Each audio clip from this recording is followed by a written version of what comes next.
절제를 하려면 수많은 혈관들을 이제 차단을 해야 되고 자르고 이렇게 되는데, 그럼 피가 상당히 많은 피가 나오니까 수술 시야를 가리게 됩니다.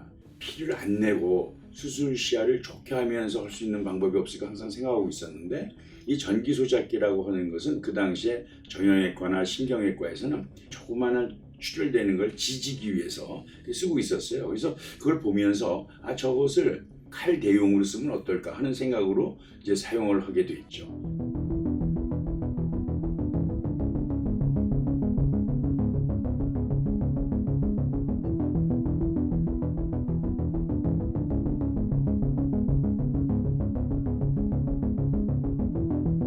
암의 그 특성상 환자나 가족분들은 어떤 생각을 하냐면 이 암이 자꾸 자라는 것 같고 다른 데로 퍼져나갈 것 같은 이제 이런 불안과 걱정에 쌓이죠. 그런 그 환자분들의 마음을 좀 이해하고 치료를 빨리 하는 것이 도움이 되기 때문에 평일에만 수술해가지고는 그 많은 환자를 소화할 수 없었기 때문에 밤늦게든지 토요일날, 일요일날 혹은 공휴일날 수술을 하게 됐던 거죠.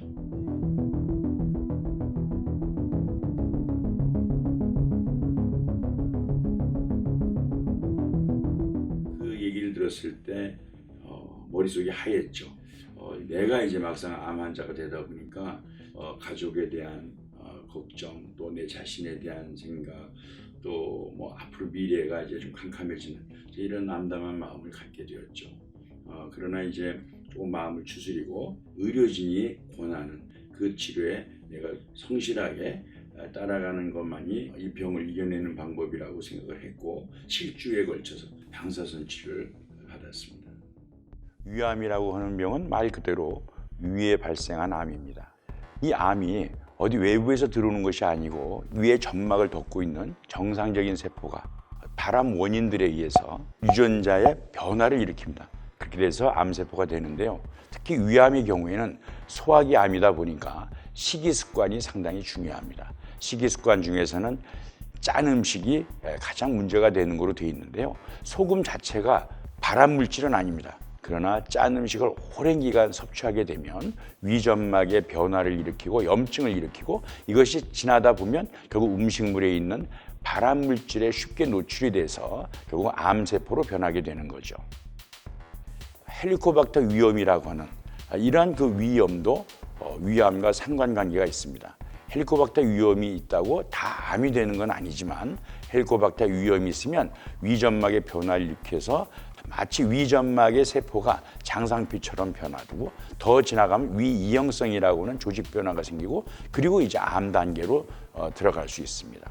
그래서 중요한 것은 식이습관과 그리고 헬리코박터 위염이 중요하고 담배는 위암의 또 하나의 원인이 될 수 있습니다.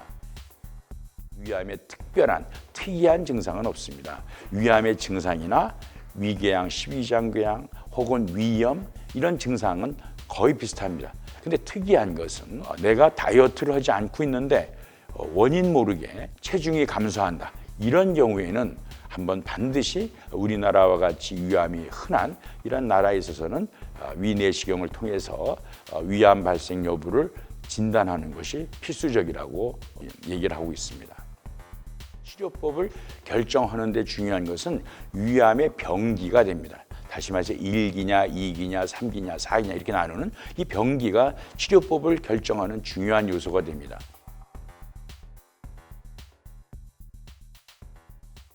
보만 4형이라고 하는 게 있습니다.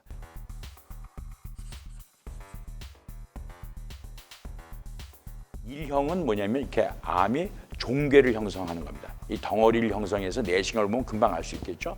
두 번째 형은 궤양을 형성합니다. 위궤양이 있으니까 이제 이것도 내시경으로 진단이 쉽습니다. 세 번째 형태는 뭐냐면 궤양인데 이것이 위 주위의 다른 정상적인 조직을 이렇게 침범해 나가는 그런 형태입니다. 네 번째 형은 궤양이나 종괴가 없이 위 점막이 언뜻 보면 정상적인 점막처럼 보입니다. 그래서 이런 경우에는 이미 진행성 암이고 이걸 간과한 경우 나중에 3기, 4기로 진단되는 수가 있습니다. 그래서 그런 걸 예방하는 것은 혹시 증상이 있으면 다시 한번 내시경을 하는 것이 필요하고, 내시경 이외에 우리가 위조영술이라고 해서 조영제를 먹고 찍는 엑스레이도 도움이 되고, 또 복부 CT를 찍어보면 훨씬 도움이 되겠습니다.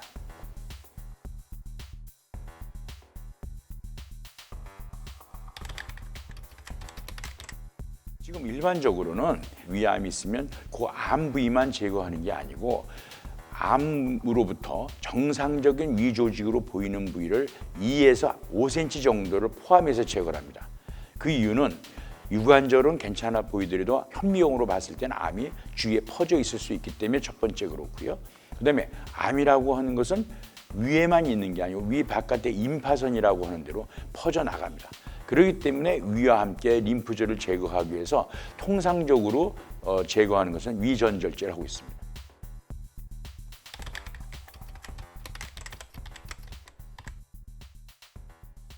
이 대장암에서 간으로 전이되는 경우는 일반적으로 여러 개, 복수로 가는 것보다는 한두 개 전이가 되고, 그리고 그 수술하고 항암 치료를 했을 때 예후가 상당히 좋습니다. 그러나 위암이 간으로 전이되는 건 일반적으로 처음부터 여러 개, 복수로 전이가 되고, 전이된 암의 자라는 속도가 상당히 빠릅니다. 그래서 위암에서 간 전이가 있는 경우에는 수술해서 제거할 가능성이 상대적으로 대장암에 비해서는 좀 적습니다. 직계 가족 중에 암이 있는 경우에는 없는 경우보다 빈도가 더 높은 거로 되어 있습니다. 그 이유는 유전적인 문제보다는 식생활 습관 때문에 그렇다고 보는 경우가 많습니다. 다시 말해서 짜게 먹는 집은 어렸을 때부터 짜게 먹고 부모님이 짜게 먹으니까 어른이 돼서도 거의 비슷한 식생활 습관을 갖게 됩니다. 그래서 이런 것들이 위암의 발생 빈도를 높이기 때문에 같은 식구, 같은 직계 가족 중에 위암이 발생되는 수가 많습니다. 암으로 진단받은 환자분들, 또 그 가족분들 걱정이 많고 얼마나 상심이 크시겠습니까마는 의료진의 말에 따라서 열심히 치료를 받으시면 반드시 완치와 치유의 기쁨을 얻으실 수 있을 것이라고 생각합니다.